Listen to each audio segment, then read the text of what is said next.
Let's go. Okay, this is Charlie Veach from the Love Police. We're now in Newcastle, obviously, and we've been staying at Mark Cocking's house in Blythe. And can you please introduce yourself, Mark, and just let us know what organisation you belong to here in the Northeast? Yeah, Mark Cocking. We've established a group called Northeast Truth up here in the last 3 months, and the membership is growing. It's about getting some action on the streets instead of talking and debating and researching, which so many people are doing, but what they're not doing is getting out there. So this was a great opportunity, and on behalf of Northeast Truth, thanks guys for coming up. It's been a wonderful weekend, it really has. It has been great fun. Yeah. So Mark, in particular, because we find many people in the truth movement, we all have our own particular speciality. What is your one, and what are you wanting to campaign for or be active about?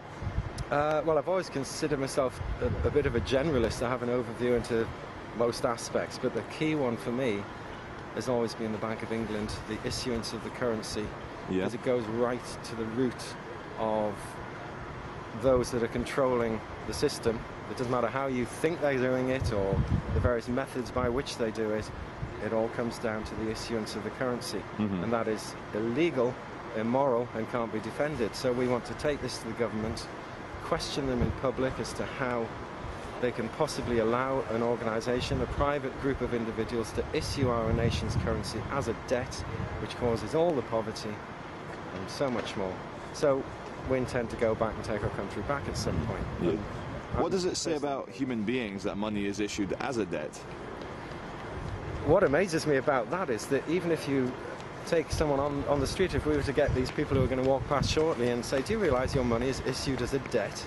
Yeah. They say, well, yeah, it's become part of our consciousness, ingrained. Not to question it. Yeah. And yet it doesn't have to be, and we can remove the national debt, we can remove poverty. It sounds idealistic, but this always has been, even from the times of Jesus and long before that, it always has been the issue.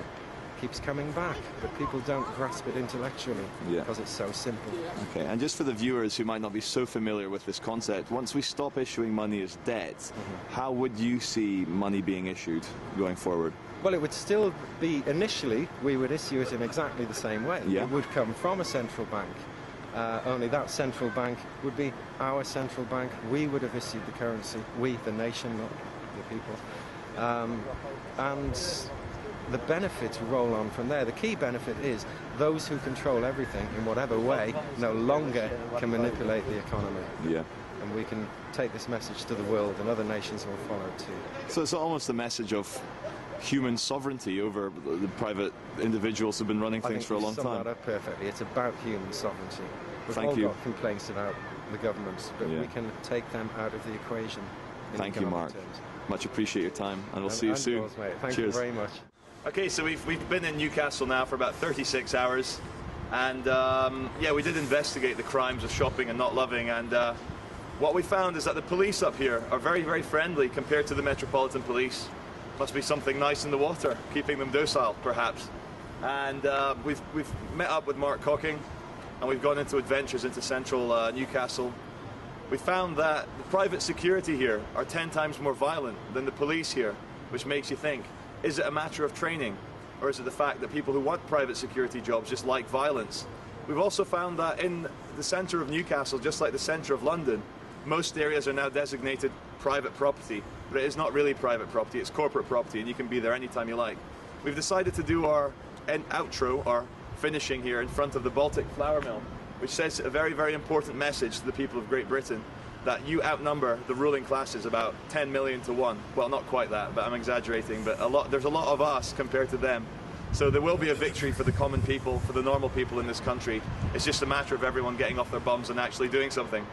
So Harvey and I, we hope that by coming up to Newcastle, we've entertained some police officers, we've made some private securities think about themselves, but more importantly, we've just met more people who we now consider friends, who are on the same wavelength, who will take the revolution forward. So over and out, and see you in Amsterdam.